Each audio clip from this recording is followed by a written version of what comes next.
ABN digital के साथ मैं हूं अली गुरामानी।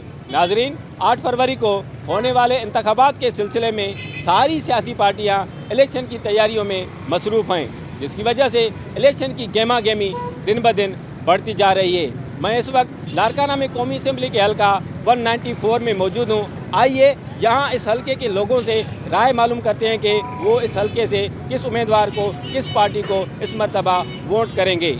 भाईजान बिलावल भुट्टो को देंगे, पीटीआई को देंगे। वोट किसको देंगे आप? पीपल्स पार्टी को देंगे। किसको देना है? वोट किसी को भी नहीं देंगे।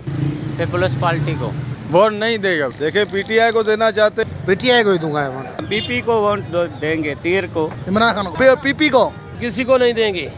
पीपीआई दे रही, पीपीआई वोट सर तीर को देंगे। वोट देने के लिए तो अभी दिल ही नहीं कर रहा। पीपी। बाबा वोट तो यही बेनजीर आलू भुट्टो का है। किसी को भी नहीं।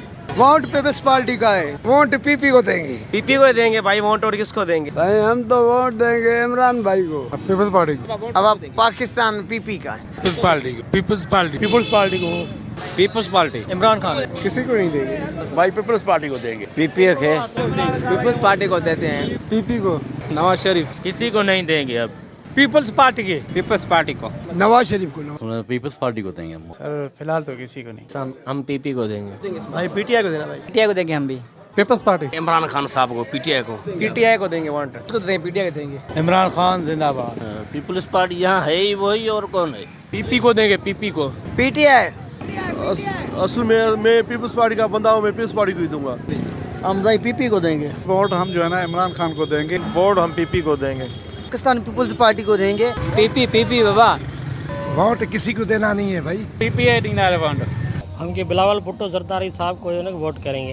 हम किसी को भी वोट नहीं करेंगे। कौमी असम्बली के हल्का 194 से जब हमने आवाम की राय जानी और सर्वे किया तो बाज़ाहिर पीपल्स पार्टी का पलड़ा भारी नज़र आ रहा है, लेकिन यहाँ पे जो दूसरी पार्टी के जो रहनुमा हैं उनके वोट बैंक को भी नज़रअंदाज नहीं किया जा सकता। अब देखना ये है कि आने वाले इलेक्शन के दौरान इस हल्के से किस उम्मीदवार को कामयाबी नसीब होती है।